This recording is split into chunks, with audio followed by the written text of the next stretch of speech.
Very warm welcome, Your Excellencies, ladies, gentlemen, friends, partners, colleagues, everyone.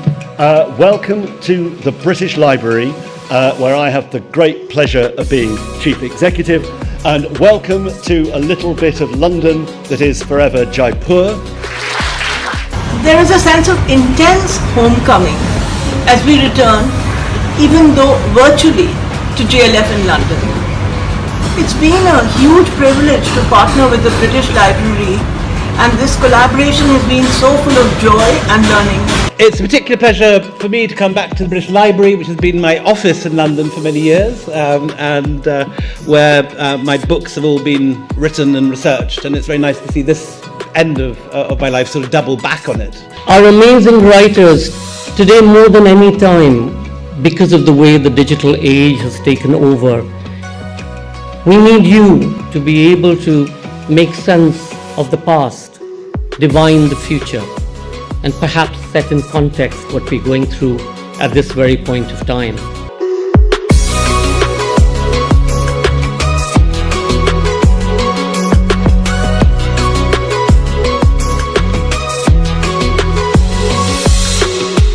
This is the first time I've been to it in London. I've been to the one in Rajasthan before, and it's fantastic. It's got a different vibe here, but it's equally wonderful here.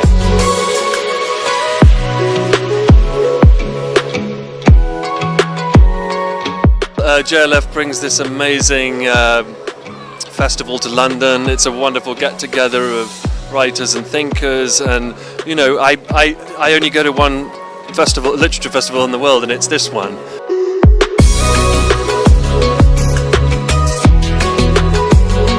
The people who've been here, both bookshop customers, the authors and the organisers, have been an absolute delight to work with. I can honestly say as well that this is the best dressed, most elegantly dressed crowd at any literary festival I've ever seen anywhere.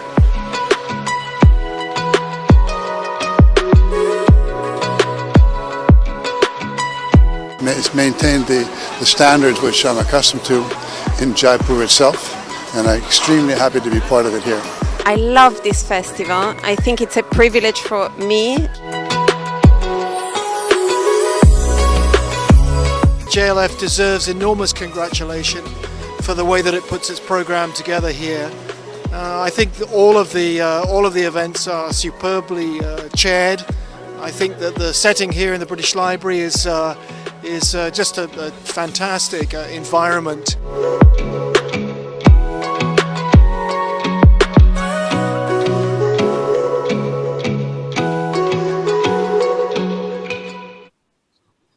Team Vikas and British Library welcome you all to JLF London 2020, presented in partnership with the Aga Khan Foundation UK and our patron, the Murthy Family Foundation. Our magazine partner for this series is The Week, Journalism with a Human Touch. Our next session is The Dharma of the Storyteller, Reflections on the Writing Life. Amish, Vikas, Swarup, and Shrabani, Basu in conversation. What are the responsibilities of the writer to themselves, to their readers, to the narratives they share? Three best-selling writers speak of their work and of the writing life. In an insightful session, they speak of their commitment and belief in words and of the dharma of the storyteller. Amish Tripathi is a diplomat, author, and columnist. He has taken over as the director of the Nehru Centre in London in October 2019. Amish published his first book in 2010 and has written 8 books till date. His books have sold 5.5 million copies and have been translated into 10 Indian and 9 international languages. Amish is the best-selling author of the Shiva trilogy, Rama trilogy, and most recently, Legend of Suhail Dev. Vikas Swarup is the former High Commissioner of India to Canada and currently Secretary West in the Ministry of External Affairs. His first novel, Q&A, went on to become the runaway hit Slumdog Millionaire that won 8 Academy Awards in 2009. Other works of fiction include 6 Suspects and The Accidental Apprentice.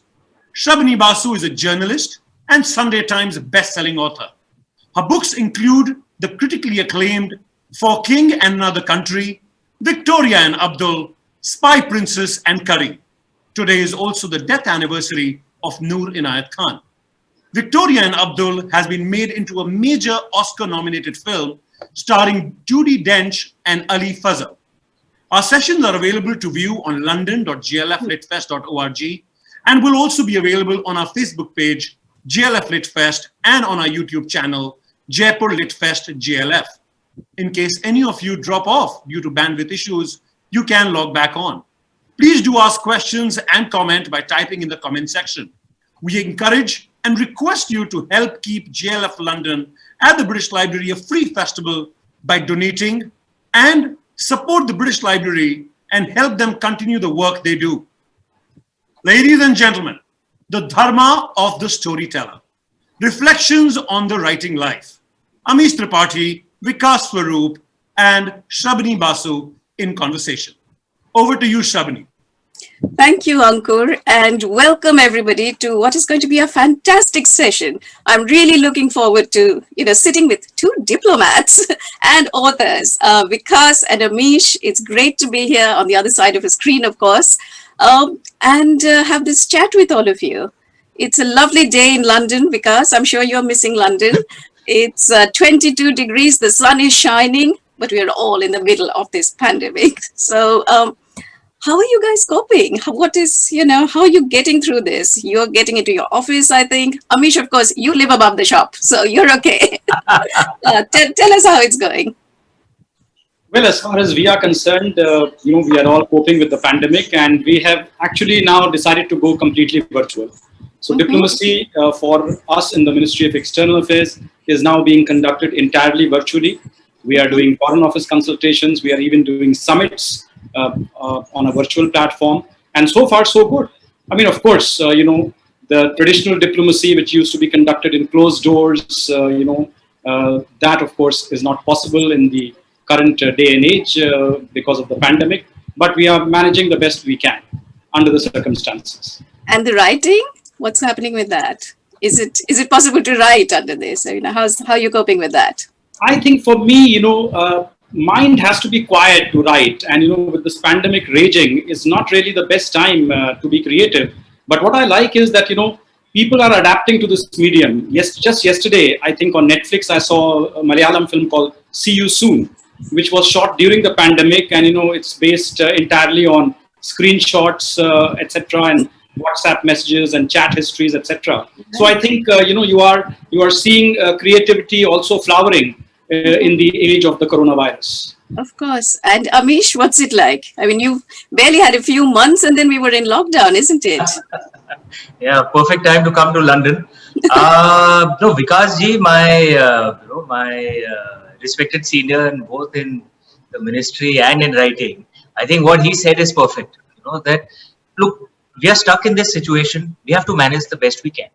And, getting into a negative mindset, that, where the hell am I stuck? What am I going to do? How is that helping? Right? It's not going to change the scenario.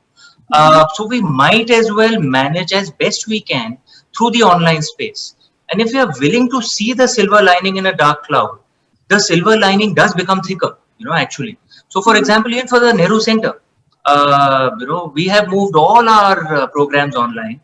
And that has genuinely been a blessing in disguise. I mean, you've been to the Nehru Center, because he has, of course, also been here.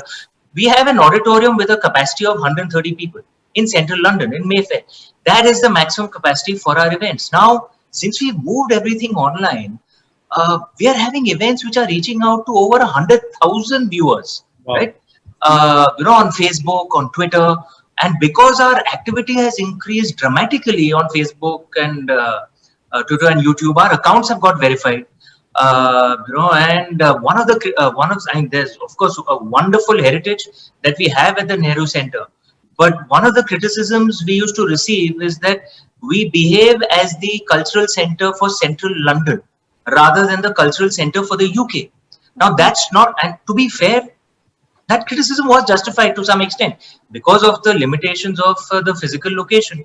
But because we are online, now we are reaching out to all over the UK. We don't just get viewers from London. We get viewers from the Midlands, from Scotland, from Wales, from Northern Ireland. Her Excellency, the High Commissioner, was so happy with our things, that she's actually given our programs control, over the Edinburgh Consulate Facebook page, the Birmingham Consulate Facebook page, even the High Commission Facebook page. So our events are broadcast across all these pages. So it's a blessing in disguise. Look, if you're willing to think positively, every situation has a positive. We just have to look. We have to work at it. And as a previous session in JLF said, look, this pandemic isn't going anywhere. We're stuck, right? At least for 6 months, maybe a year more, God knows, right? So we have to make our peace with it and figure out, okay, now, abhi aise mein aage kaise badhna hai, kaam kaise karna hai. That's what we have to figure out. Absolutely. And what about on a personal note? Are you able to write? How's that? The writer in you, what's happening to that? Listen, I'm a workaholic, man. So I work 7 days a week, 12, 13 hours a day. So the weekends are for writing, early mornings are for writing. So I have been busy. In fact, I just released another book just 2 months back, Legend of Suhail Dev, and I should shamelessly promote it here, Legend of Suhail Dev. And I am around a fifth of the way through, the fourth book of the Ramchandra series. I'm also working on a non-fiction book, something on, we're still working on the title, but that will probably release in 6 to 7 months.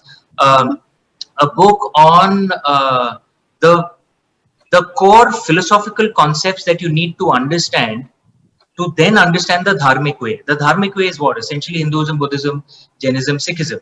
Now, to understand the text, you need to understand a few core philosophical concepts. The concept of Atman Brahman, the concept of Murti Puja, the concept of reincarnation. Our concept of time is radically different from the Abrahamic concept of time, which is linear.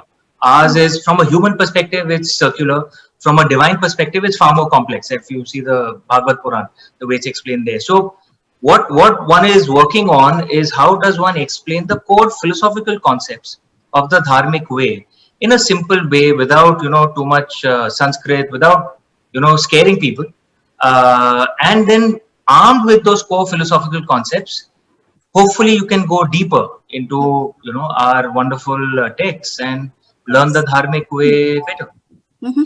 What's amazing about both of you, I know you're both diplomats, you're both bestsellers, is the very different styles and the themes. Now, because you've always dived into the, the underbelly of society, all your books, you're looking at contemporary India and, the darkness within and, the positive light as well. In all your books, everything, all these elements shine out.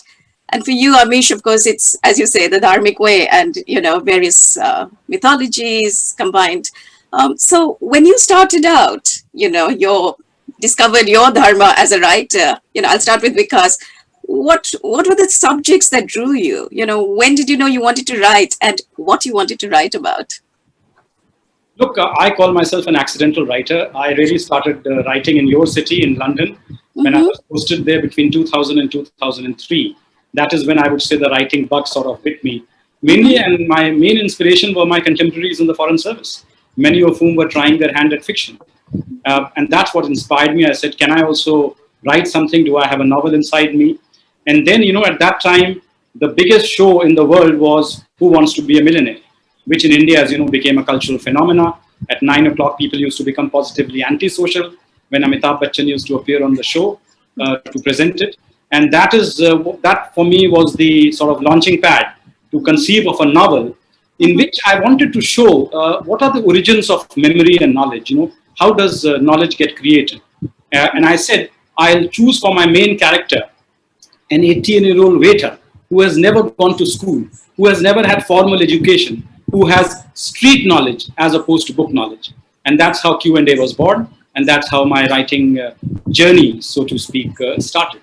But before we move on to Amish, I wanted to ask you also, Shrabani, since, you are not just a moderator, but you are a writer in your own right, an acclaimed award-winning writer. How have you been coping with the pandemic and how have your creative juices been flowing?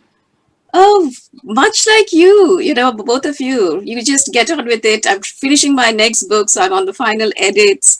But I find it harder to focus when things have shut down. I'm somebody who likes to mix with people, just go in and be inspired by the outside world and then dive back into my, archives and because I do nonfiction, a lot of my time is spent, reading musty, musty first manuscripts and stuff.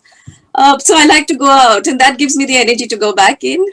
So it's been hard, but as you said, we've got to get on. So hopefully I'll have a book next year that I can finish now.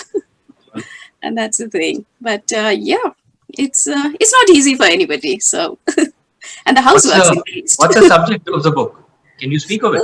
Not yet, but Okay. it's nonfiction, and it involves people and characters. I like to do these slightly different stories, so it'll be something on those lines again, hopefully. So Amish, yes, where were we? Yes, when did you start out? Were you a late starter too, or was it, your writing life? Yeah. I mean, You went from banker. I mean, everybody knows that backstory: banker to writer. Yeah, no, I was always a voracious reader through all of my life, and in our family, everyone reads a lot. I've often said children don't do what their parents tell them to do; they do what they see their parents doing. And since both my parents read a lot, all four of us siblings also, it was just natural. Just from a young age, we just started reading a lot. And since both my ex-wife and I, both of us read a lot, so even my son reads a lot. So it was like as far back as I can remember, I used to always read a lot. And I end up reading more non-fiction rather than fiction. But I was never creative. I never really thought I was going to write a book. How did Shiva come into your life? How did this happen?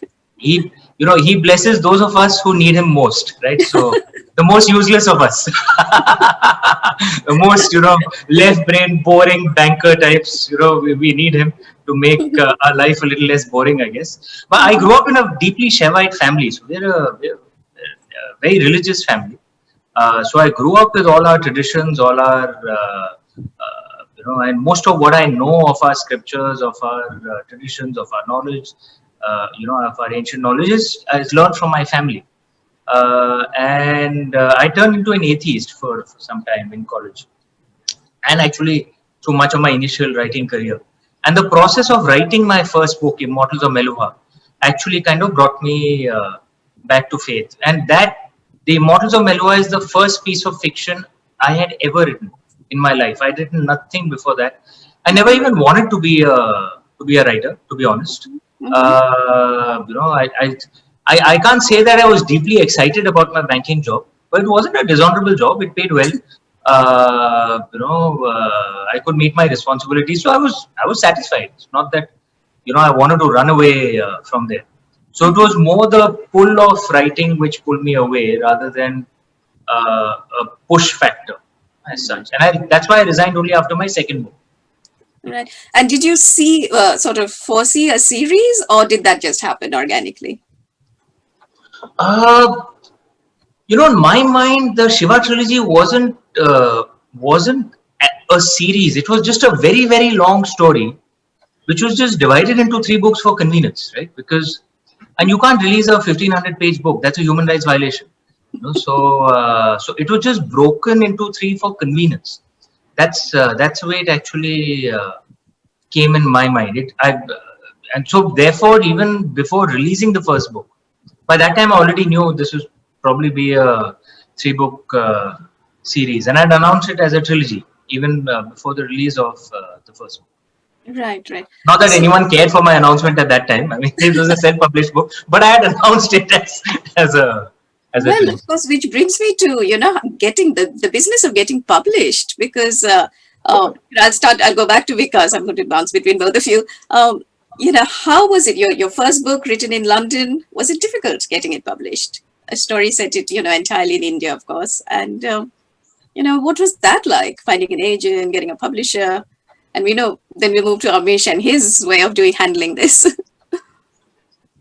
Well, look, I wrote this book without having any knowledge whatsoever about the publishing world. And the way I decided to go about it is, I said, let me write 4.5 chapters, because I was very strategic about it. I said, I'm not going to write a whole novel. It doesn't get published. What's the point? It's a waste of effort. So I said, I'll write 4.5 chapters. And then, as you know, I had read a lot of Indian writers in English. And, at the end, almost all of them thanked their agents. And most of the agents were living in London. So I sent out my 4.5 chapters to these 10 agents. And I said, I've written this novel. These are the 4.5 chapters. I had not written the novel, of course, but I pretended as if I had written the novel. And these are 2.5 chapters rather. And please see if you are interested. And, this happened. By the way, I wrote this entire novel in just 2 months. So after 1 month, I had done 4.5 chapters, and I sent it out to these 10 agents. And I didn't hear back from any one of them because obviously all of them have slush piles, half a kilometer high. Then one day I was just browsing the internet and I came across a website called everyonewhoseanyone.com. And that was by a failed American author who was so frustrated by the fact that all his books had been rejected that he put his entire correspondence with all the agents and publishers on the web, including their personal emails, phone numbers, etc. Goodness. And then I come across an agent called Peter Buckman. And Peter Buckman was willing to give his advice. And he said, you can send it to me by email or snail mail. Now, remember, this is, I'm talking about 2003. Email was in its infancy. Most agents were not accepting anything except hard copies. So I said, hey, hang on. This is an agent who's willing to accept a submission by email. What have I got to lose? So I sent him 2.5 chapters by email, with the usual form letter, and waited for him. And next day he responded saying, I love it and I want to read more. And I live in Oxford. Can you send me a hard copy? So I mailed him 4.5 chapters. And he loved that as well. And then he says, I'm coming to meet you on Monday. And that is really when I panicked, Shrabani, because till then I had no idea what does an agent look like. What do I talk to him? Do I need a lawyer? Will he get me to sign something? I mean, I had no clue about the publishing world at all. Nobody in my family, had been a writer in that sense. My great-grandfather and my grandfather used to write legal books, but nobody had written fiction. So I called up Patrick French, who at that time was one of the members of the India-UK Roundtable. And since I was the political counselor in London, I used to handle that. And he was the only writer I knew personally, so to speak. So I called up Patrick. I said, Patrick, an agent is coming to meet me. What do I talk to him? What do I do? And he said, golden words of advice. If he asks you for money, do not sign. There are these fly-by-night agents as well who will just dip you out of your money. So anyway, that's how it began. Peter Buckman was the name of this agent. He belonged to an agency called the Ampersand Agency, which I had never heard of. He did not exist, by the way, in the writer's handbook either. And he came and he met me and he said, okay, where's the rest of the book? And I said, sorry, there is no rest, So he says, look, you have to finish this book before I can think of placing it. But he says, I want to sign you up as my author. So, at that point in time, my diplomatic training came in, and we are always told as diplomats, trust but verify. So I said, this guy is a ghost. He does not exist in the writer's handbook. I just met him on the web. Who the hell is he? So I said, if you don't mind, can you tell me who are some of your other authors? He says, oh, you want to check us out? Well, have you heard of Ian Fleming? I said, James Bond, of course. We represent James Bond. I said, oh my God. Then he said, Georgette Hare. Then he said, Eric Ambler. I said, say no more. Where do I sign? So I signed up. And only after the book had been published, he told me I was his first author. Oh. Actually, he was in partnership with another Peter Jansen Smith. And it was Peter Jansen Smith who had Ian Fleming and Georgette Hare and Eric Ambler as his clients. Oh. Peter Buckman was a former publisher himself, and he was just getting into agenting, and I happened to be his first client. So that's how it started. Really? And then, of course, you had this dream, every writer's dream. Your first book becomes a film, and not just any film. It goes on, there it is. You winning the Oscars. And that also was amazing, Shrabani, because I wrote the book in 2003, and it was published in 2005, and the film offer came in 2004, 1 year before the book had even been published. Imagine. So when the call came from me for film 4, I said, how do you even know I've written something? And they said, no, your publisher tipped us off. So, the book had its own destiny, and the film, I think, had its own destiny, and it just all came together. Absolutely. What is it like being on the Oscar stage, Vikasji? Take us through that. That was quite amazing. I was sitting next to, of course, the late Irfan Khan and Anil Kapoor. And, as the evening was progressing, Slumdog was winning more and more awards. And then when the final envelope was opened and Steven Spielberg was on stage and he said the Oscar goes to, he had not even said Slumdog when Anil Kapoor says, yeah! And he starts going onto the stage. So Irfan says, he's going onto the stage, let's also go. So I just followed Irfan and we landed up on the stage and nobody stopped us. I think that's the amazing thing. And later on, following us, everybody else, Frida Pinto came onto the stage and Dev Patel and the kids, the kid actors, they came onto the stage. Lovely Tandon came on, A.R. Rahman came on. I counted in the photograph, there were 25 people on stage. It was the big fat Indian wedding at the Oscars. And we were jumping up and down in our houses. I can tell you that. It was sheer ecstatic, just watching it. And I have the first edition, because Q&A, it's in its previous avatar before it became Young Millionaire. So that's really precious. And Amish, your books are also going to become films. So we're going to watch that. When? Tell us about it. Yeah, and every book has its own fate. So the deals were signed for the Shiva trilogy and Ramchandra series. Money was paid. I get to keep that money, but for some reason the series and the movies didn't get made. The rights are back with me now. So one of the things I've started is actually for Legend of Suheldev. I am actually developing it myself. So I've set up an outfit in Mumbai. My elder brother is joined to run it. We've got a TV executive with some 14-15 years experience who's also joined, and we formed a partnership with another company, and we are developing it ourselves, attaching a director, developing the script. So in a sense, the journey is a bit like the book journey. My book journey was that no one else backed me. The hell with it, I'll back myself, and we'll just start with it. Yeah, and you did so well. So if morning show's the day, film's going to run and run. I remember when luckily I had one of my books made into this film, and my first port of call was Vikas. I said, Vikas, this is happening. I need your red carpet advice. I need your advice on everything. Yeah, but I didn't get my 10%, Shrabani. There you go. I owe you. that is to be thing. But tell me, we have to soon get into questions. I want to know from Vikas actually. We've loved your fiction. I know you probably have many more to come. But will there be a non-fiction coming up at the end? Your days as a diplomat, which we would love to know the stories of, from red carpet to diplomacy. There's so much in there that you could tell us. I would love to see some non-fiction. At the end of the day, in my novels, you have murder and you have mayhem, and in a diplomat's life, you will not have all that stuff. So this is not to rule out a non-fiction book at some point in time. And I think, as you know, on Amazon now, non-fiction sells more than fiction. So people are engaging with the world of non-fiction, and I think the pandemic will only accelerate that trend, because now people are really interested. Climate change, the pandemic, the virus, all these are subjects that, the fate of humankind literally rests on that. So to me, it shows that non-fiction will continue to gain traction. But at the same time, a good story is a good story. And stories have existed from times immemorial, and stories will exist. So right now, what excites me most is the art of the story, telling a story which can, make you believe the unbelievable. And really, it's the most amazing thing in the world, because what does a writer do? He transfers characters that exist in his head into the heads of his readers, and that's the most amazing alchemy in the world. That some Ram Mohammed Thomas, who lived in my head, now started living in the heads of millions of other people, thanks to my books and the film.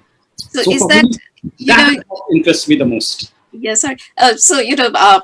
Topic is the dharma of the writers. Is there a dharma? I mean, Amish, do you think you owe, you have a duty to your readers in some sense? Or is it something you write for yourself? Or do you write for your readers, or a bit of both? Is there a sense of a writer, and not just a writer, any individual, the primary duty is to yourself. And of course, you have a Kul Dharma, you have a Yug Dharma, but your primary Dharma is Swadharma, your own Dharma. And what is the Swadharma of a writer? At least our ancients used to say that the entire purpose of a story is to communicate some philosophies. to the reader. I mean, the gods among Indian writers are essentially Valmiki ji and Ved Vyas ji. They have set the fundamental storytelling style for Indians for millennia. And but Ved Vyas is actually not a name; it's actually a title. His name was actually Krishna Dwaipaya, right? So how did he get the title Ved Vyas? How did he become the Ved Vyas of our age? That's because he compiled the Vedas, Ved Vyas, right? And therefore he got the title Ved Vyas. And the belief, the legend goes that he knew that the Vedas are important. They are critical for all of us Indians, regardless of religion, whatever background we have. They define our philosophical approach to life. But the Vedas can be difficult to understand, right? So therefore the legend goes that he composed the Mahabharata, which is sometimes called the fifth Veda, right? Because Mahabharata is a fast-paced, fantastic story that you cannot put down. But while reading that story, you get the philosophies of the Vedas in a engaging, relaxed manner, and that is that's the model that most all Indian writers have followed. That the purpose of a story is to communicate some philosophies. The stories are wrapper. Doesn't matter if the reader agrees or disagrees with that philosophy. That doesn't matter. But you have to get your thoughts, your philosophies, your ideology into the book. I think that's the primary Swadharma of a writer. Right. Yeah, I guess so. Because sometimes you do feel the responsibility. I did. I know with two of my books, especially Spy Princess, Noor Inayat Khan, I felt I had to tell this story that has been, forgotten. And today is her death anniversary. So, it's really special that people knew her story, knew how she died. So that, that was something that came for me as a sort of sense of duty. Along with the book on First World War, Indian soldiers, I felt their story had to be told. But I think I have to now take questions from everybody. So we'll keep chatting, but I'll give you the first questions. Sachdev Ramakrishna asks, shouldn't a writer write from his heart, or should he or she write to appease audiences? I think we've covered a bit of this. So what then is the dharma of a writer regarding audiences? We've covered a bit of this, but Vikas, would you like to? Yes, I think for me, the primary dharma of a storyteller is to the story. He or she has to have fidelity to the story that he or she has conceived. Because if you start thinking about the audience, and for me, for instance, I am published in more than 40 languages. If I start thinking that, this particular word the reader in Netherlands will not be able to understand, or the reader in Thailand will not be able to get it, then my story will become the lowest common denominator. And why does a foreigner pick up a story by an Indian writer? It is to get a window into the culture of India, into the flavors, the smells, the sense of India. And if I start writing, in a very generalized way to appeal to all audiences, then I'll, from the particular to the general, not from the, if that happens, then basically I lose all the audiences, because my book will be as bland as a cup of instant soup. And that is why it's important that, you should remain faithful to the story that you are conceptualizing, and make the story as believable as possible by creating as believable a backdrop as possible. Sure. I, for instance, had never visited Dharavi before I wrote about Dharavi in Slumdog Millionaire. But I read books about Dharavi. I tried to delve into the background of Dharavi, what happens there, in order to create the smells and the sense of Dharavi and the sense of space there. Sure. And the next question is also for you, Vikas. It says, Sania asks, how do you think fictional stories help us discover truths about the reality of India? Again, you've covered a bit of this, but I think, all fiction is a recreation of reality in a sense, isn't it? Unless you're writing science fiction, in which case you could be writing about, some star which has not even been discovered, so to speak. But if you're writing about the real world, then you are recreating reality in a particular way. And through that fiction, you can arrive at the truth. It may not be a truth which is a universal truth, but it will be a truth which is particular to that particular situation and to that particular story. So, in fact, all great truths have been discovered through fiction. There is no doubt about it. If you want to understand dictatorship, just read 1984 or Animal Farm. Yeah. Next question is for Amish. Sorry, there's a lot of questions I'm going through fast. Ranjan asks Amish, which figure of Indian mythology was the most difficult to bring to life? Was difficult to bring to life? For me? Ironically, Lord Ganesh actually. In the Shiva trilogy, I started writing Immortals of Melu. I had read some self-help books on writing, and I strongly advise all writers do not read self-help books. If they actually work, then they would stop selling, right? And self-help books have these standard things. You should have a character graph, character sketch, and a story graph, and all that. And look, you can't control a story. You have to let it emerge. And what happened to me with the first draft of the Shiva trilogy, because there was a character sketch for Lord Ganesh, and he was supposed to be a happy, jovial, fun person, and the way he was emerging in the book, especially in Immortals of Melua and the beginning of Secrets of the Nagas, he was very tormented, tortured, unhappy, deeply good but misunderstood, and I was struggling with his. I would start crying, whenever his character would emerge in any scene. I got actually so trouble that in the middle I'd actually stopped writing Immortals of Melua. Took me some 5 years to write that. Remember, I was working at my job at that time for Melua and Nagas. I could shift only when I gave up this silly self-help book ideas and just let the story flow. And that's the way I write till today. I just write instinctively. I don't try and control it. I don't make a story chart. I don't do anything like that. I just let it flow. And so Lord Ganesh actually kind of shifted my mind by 180 degrees on how I look at writing. Right. Fiza Khan asks, this is a question for me to Shrabani. Where did you when did your interest and fascination for Noor Inayat Khan emerge from? When were you first introduced to her story? Well, Fiza, it was a long time back, actually. It was the 50th anniversary of VE Day. So we are talking, a long time now, 95. And it was an article in one of the Sunday papers in London. And it was about contribution of Indian soldiers to the war. And there was it was half a spread, page spread with lovely photos of all these lovely men, wearing their turbans, standing, looking proud and tall. And in the corner was a tiny photograph of a woman in an Air Force uniform with a half smile on her lips. And to me as a woman, I was drawn to that photograph. And it just had a little caption saying, Noor Inayat Khan, radio operator, killed in Dhaka. And I was like, my goodness, who was this woman? How did she reach the heart of the war in Europe? What did she do? And that really made me curious. So it was, first it was curiosity, and then it was a long journey. And then finally, the book was published in 2006. I worked on it from 2003, the serious research. And then, of course, I got involved in, keeping her story alive by campaigning for a blue plaque for her and a memorial for her. And, I'm delighted that all this has happened. And we remember her today, of course. So thank you for that question. To Vikas, question, Kostav asks, in your book, 6 Suspects, which of the 6 characters was most difficult to create and to sustain through the story? Do you have a personal favorite among them?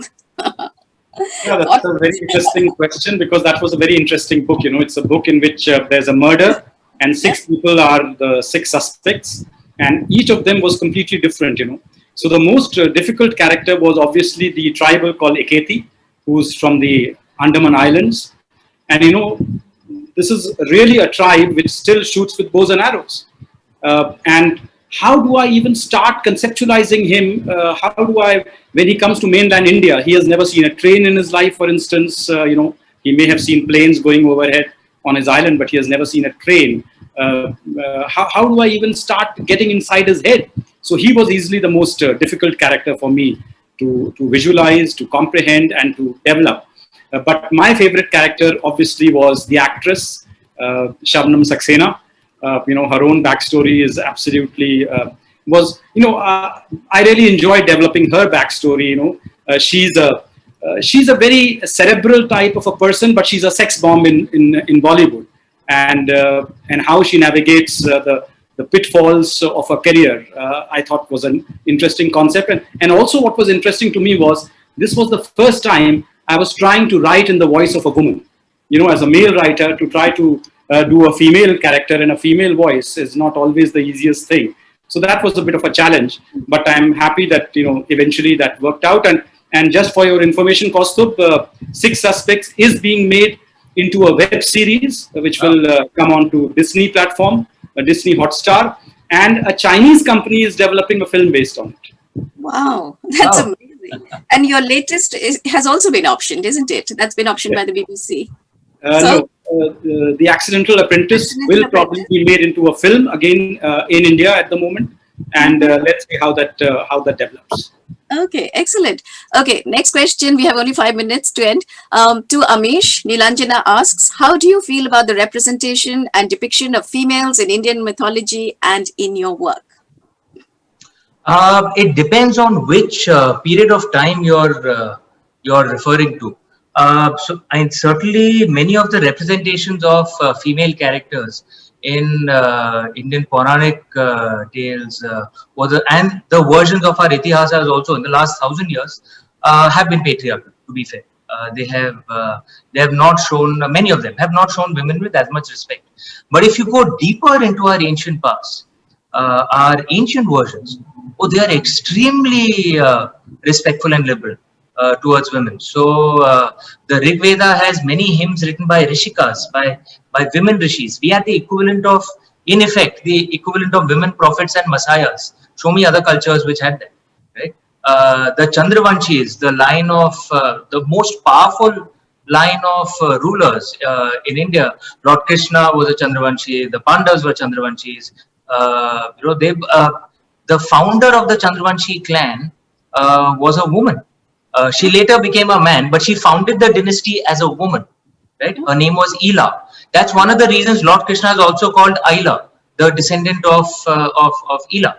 And there are many examples like this. We had queens like Prabhavati Gupta, like Rudrama Devi, who used to rule in their name, not because they were the wives of the king and the king had died. They used to rule in their name.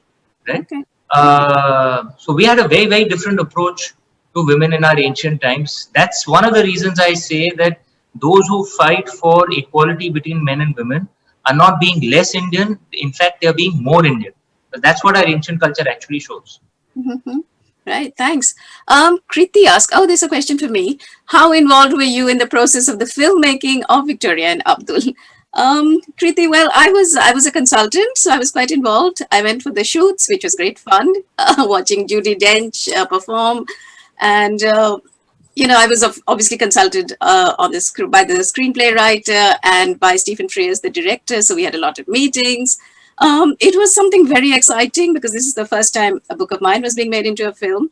And costumes, things like what did prisoners wear in Agra? I had to go running back to the British Library to check because, these things don't emerge in my book, and then I found these photographs of prisoners in Agra and they replicated those. So, it was an amazing journey. And I was quite involved, which is great. Thank you for that. I think we are coming to the end. So, last thoughts from you, advice for readers, quick one from Amish, and then Vikas. No, I think Vikas ji should speak first and then I'll... No, I'm going to follow Amish. Please, Amish, go ahead. पहले आप अपनी गाड़ी निकल जाएगी. We have like about 1 minute before we end. So go on. So just read. Reading is one of the best habits you can have. It is in effect, I'm sitting at your home, you're traveling through space and time. And unlike watching a series or a movie where there is no room for your own imagination. You only watch the director's imagination. The beauty of a book is an author just builds up the scene. You color it in as a reader with your own imagination, right? So that's the beauty of a book. There's truly nothing like it. So read as much as you can. Excellent. Vikas. No, I'll say exactly the same. Read as much as you can. And when you are writing, as I said, do not think about that you're writing for money or for fame or whatever. You should write because you have a story that you want to tell. Because if you don't believe in that story, how will the world believe in that story? So I think that is very important. You must have a story that is dying to come out, and that only you can tell. That's true. Absolutely. I love that turn of phrase, a story that's dying to come out. I think I'm going to use that somewhere. I like it. Copyright Vikas. No, absolutely. Well, thank you all. It's just been fabulous being here. And thank you for coming, joining me from different parts. Thank you, Vikas. Hope to see you in London soon, and Amish, once, our rules of 6 are bent over here. And over to Ankur now to end this. And thank you all for watching as well. Thank you. Thank you so much, Shrabani, Amish Tripathi, and Vikas Swarup for being part of JLF London. And let's hope and fingers crossed that we manage to host you in person in London in 2021. Thank you so much for taking the time out and for being part of JLF London. And thank you all for watching and being such a great audience. We thank our partners, the Aga Khan Foundation UK and the Murthy Family Foundation for supporting the festival. We hope that you will stay with us throughout the day and watch all the fantastic sessions that we have in store for you. Our next session coming up shortly is The Devil's Advocate, Karan Thapar in conversation with Georgina Godwin. We now present a reading from the Jaipur Writer Shorts featuring Marianne Tuckman from the Swansea University.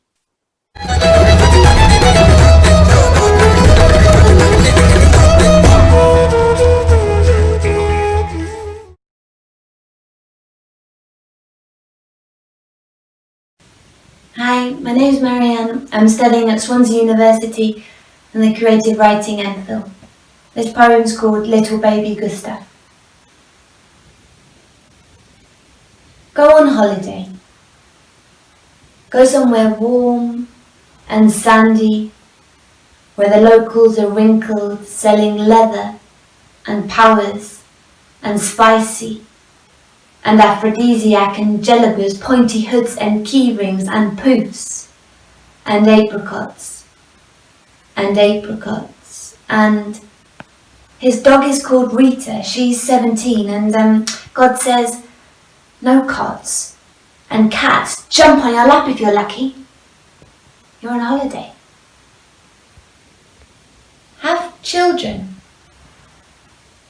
Don't have children and get stressed. Wear your carbon hanging behind you as if it were a history, a pendant around your neck, silver, good price for you, the shape and weight of an albatross. How big is that? Get out of yourself. It's natural to have a little baby Gustav. He will grow up and go to school and get thirsty.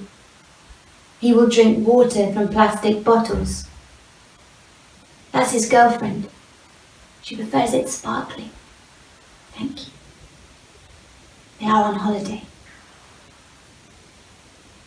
1, 2, 3, 4, 1008. This is the lovely part. You have to learn it. The currency. Remember to breathe and connect the rate of exchange made of lavender to his house. A real local disappearing before our eyes. Take a picture! Don't take a picture. Be conscious, be thankful, be here. Thank you. It's important. Now that's not a very good holiday destination. Not now. It's a shame. Flying carpet would have been a great souvenir for Grandpa Gustav. It's good to relax. It's better to work standing. Be careful. Remember to pack those little yellow tablets, the ones that dissolve in water, in fizz for your bellies. Your bellies are not really accustomed to such modesty. It's good to be open but in private in this climate. You can buy such bags, but remember to haggle. You are a stupid tourist, but not that stupid. Not that stupid. Not that stupid. It's good to go on holiday. It's good to relax. But not in August, God no. That would be dreadful.